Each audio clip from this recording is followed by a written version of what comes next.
Scott Sloan Show, back at it, 700 WLW. You hear about this?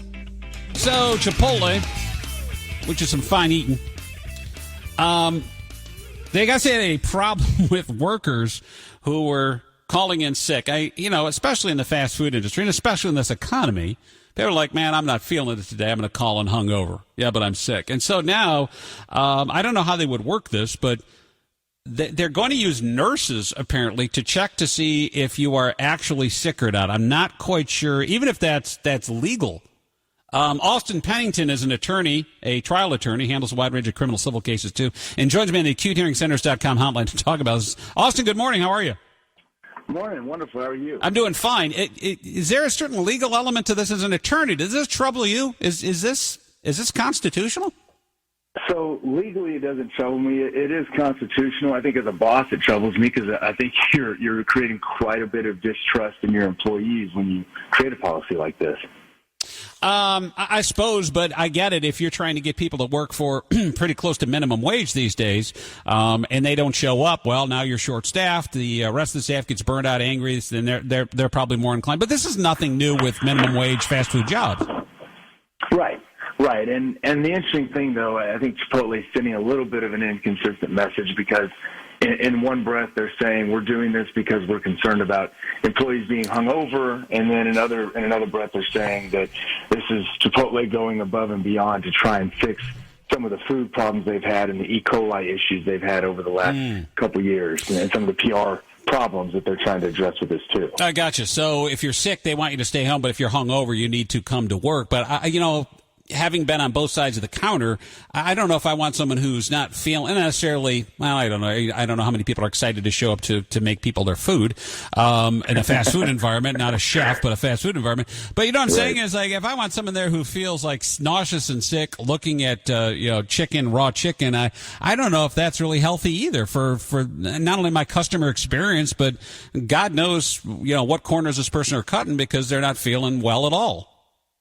Right, and I agree with you on that. And I think Chipotle, and this is a pure guess on my end. I don't have any information to go off of here, but I would assume Chipotle would use this policy to check people out, and if they are calling in hungover, that's the sign for Chipotle to fire that employee and try to replace him with somebody. Is there a connection, do you know, between the E. coli outbreak and the workers? Because I thought it was just tainted food at the source because the problem is if they get lettuce, right, it's not just from one farm. They get lettuce from a bunch of different farms. And if one of those heads is contaminated, it's now in a vat with a whole bunch of others, and it's cross-contamination. But this starts at the farm level, doesn't it?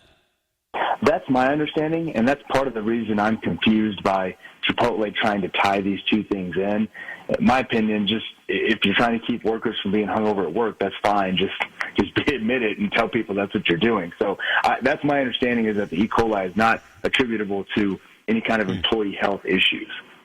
What rules do you have as an employee when it comes to calling in sick necessarily? I mean, I'm guessing, as you're saying, as a lawyer, it's within the company's rights to examine you to find if you're actually telling the truth or not?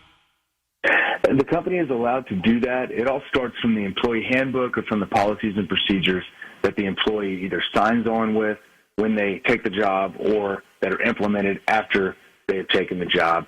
And so if the employee handbook permits for this to occur, then it can occur. There are certain federal limits when it comes to the Americans with Disabilities Act where certain sicknesses or diseases or illnesses are not allowed to be questioned by the doctor or by the employer. Yeah. And that's really the extent of any kind of legal parameters that are on the situation. Right. I mean, I get that. That's the extent of it, too. But when Chipotle, Austin, starts hiring nurses, how does that do you even know how that works? I mean, I can't imagine, like here in Cincinnati, for example, that if I'm calling in my local Chipotle and I'm saying, hey, I'm sick today, I got to go visit a nurse. Isn't that going to, if I go visit a nurse or a doctor, isn't that going to cost the company a tremendous amount of money to have nurses on staff, or how are they doing it?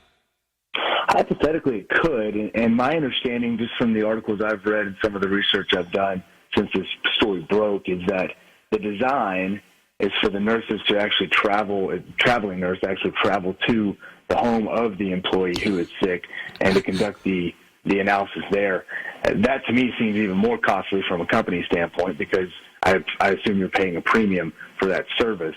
And so, they must have done, I would assume, they must have done some type of analysis to figure that it was worth the money to pay to do this because they're going to increase productivity or decrease turnover with their employees or decrease short staffing problems with their employees at their stores. Wow. And I would think that has got to be...